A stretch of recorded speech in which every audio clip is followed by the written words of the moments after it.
Историята ми започна през далечната 2011 година. Месеци преди абитуриентския ми бал, аз тежах невероятните 170 кг. Подраствайки, се развивах нормално като всяко едно дете на моята възраст. Играех с другите деца, карах колело, правех пакости и имах ожилени колени. Бях много тих, несигурен и срамежлив. Годините летяха, а моите килограми растяха. Боледувах често, поради което бях подлаган на много рентгенови снимки и приемах само най-силните антибиотици.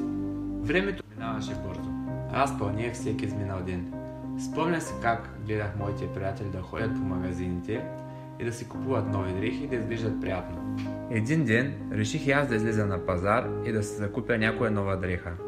Влязох в няколко магазина, но най-големите им размери не ми пасваха. Бях доста натъжен, след като във всеки магазин, в който посетих, нямаше размер, който да ми пасне. Тогава за първи път осъзнах как изглеждам. Започнах да мечтая как някой ден ще отслабна. Но нещата не спряха до тук. Както нощта трябва да стане по-тъмна преди да настъпи изгрева, така и при мен започнаха подигравките от съучениците ми. Наричаха ми Андриан Дебелият, прасето, кита и какви ли още необидни думи. Това ме натъжаваше. Всеки път, когато бях тъжен, ядях. Често похапвах тайно през нощта. Храната беше най-добрият ми приятел, тя никога нямаше да ме нарани.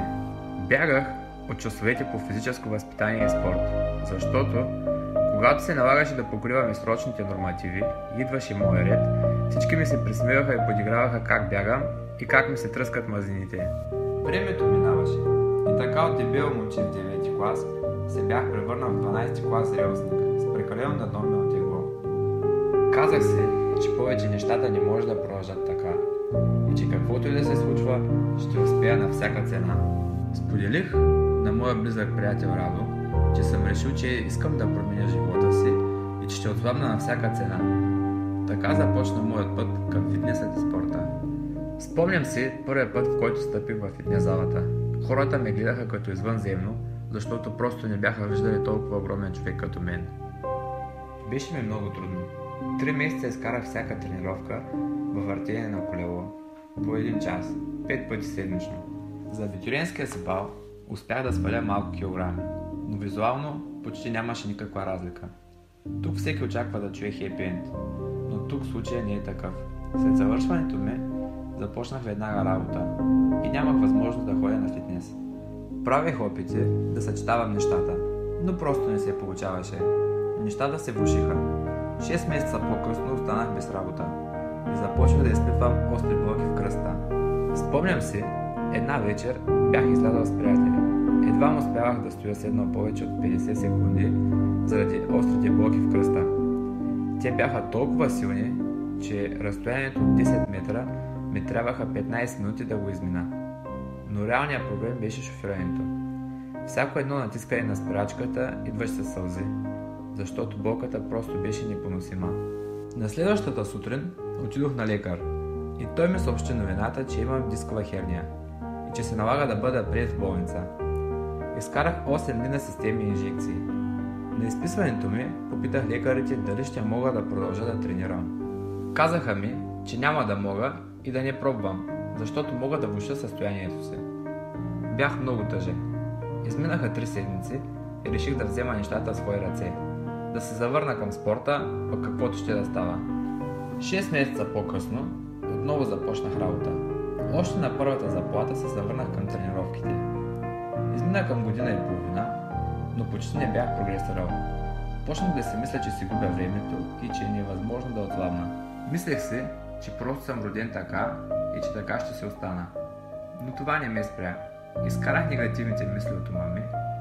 Бях чувал, че ключът към атлетичната фигура се крие в храната. Реших да пробвам. Нямах какво да губя. Започнах да търся материали в интернет, да чета статии по цяла нощ. Започнах да уча как точно работи тялото, какви процеси се случват в него и как точно става самото чудо на отслабването. Прекарах месеци подред всяка нощ в разучаване, а през деня пробвах различни комбинации с храни и начини на приготвяне. Минаха месеци, а килограмите започнаха да се топят. Триумфът от отслабването ми беше доста кратък.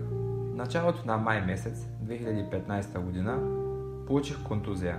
нерв, който контролира дясната ми ръка и почти беше обездвижена. Започна се ходене по лекари. Всеки ми поставяше различна диагноза. Някои казваха, че имам скъсат мускул и че съм за спешна операция. Но и аз не вярвах. И така изминаха няколко седмици. Но накрая откриха каква точно е моята травма. И започна рехабилитация и физиотерапия. 4 месеца по-късно, през септември, се завърнах към фитнеса. Правех различни опити.